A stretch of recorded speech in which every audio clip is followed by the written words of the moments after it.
మొదటిది వర్తమాన కాలం. ఈ యొక్క వర్తమాన కాలంలో పౌలు గారు ఏం తెలియచేస్తూ ఉన్నాడు అని అంటే, తిమోతికి రాసినటువంటి 2వ పత్రిక 4వ అధ్యాయం 6వ వచన భాగంలో, నేనిప్పుడే పానార్పణగా పోయబడుచున్నాను, నేను వెడలిపోవు కాలము సమీపమై ఉన్నది. ఆయన దేని గురించి మాట్లాడుతున్నా, ఏ కాలాన్ని గురించి మాట్లాడుతూ ఉన్నాను?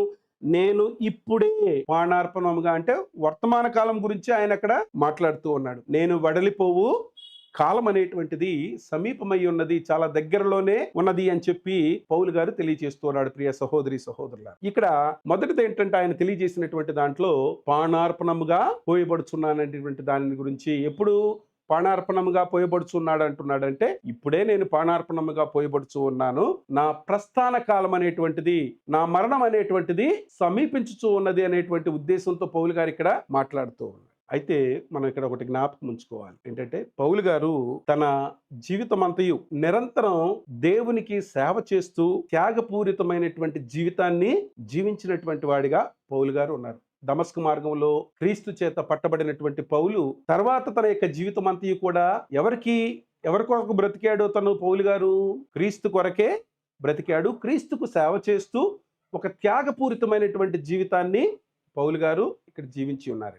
అలాగే మనం కూడా ఈ యొక్క వాక్యం వింటున్నటువంటి ప్రతి ఒక్కళ్ళు కూడా మన ప్రస్తుత జీవితాలు కూడా ప్రతి క్షణంలో దేవునికి నిరంతరం కూడా అపోస్తుడైనటువంటి పౌలు వలె బలి అర్పిస్తూ, మనకి ప్రస్తుత కాలం ఎలా ఉండాలండి? పౌలు గారు మనకు ఒక ఉదాహరణగా కనిపిస్తూ ఉన్నాడు. తన జీవితం అంతయు దేవునికి సేవ చేస్తూ ఒక త్యాగపూరితమైనటువంటి జీవితాన్ని జీవించాడు. మనం దేవుని బిడ్డలుగా ఇక్కడ చేరి ఆ యొక్క మాటలు ధ్యానిస్తూ ఉన్నప్పుడు మనం ఏం నేర్చుకోవాలి అని అంటే, మనందరం కూడా మన జీవితాల్లో కూడా ప్రతి క్షణము దేవునికి నిరంతరమైనటువంటి బలిని అర్పిస్తూ ఉండాలి.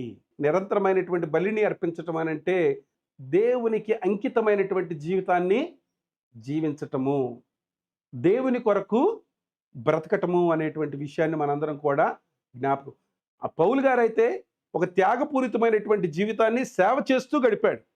మనం కూడా గడపాలా లేదా?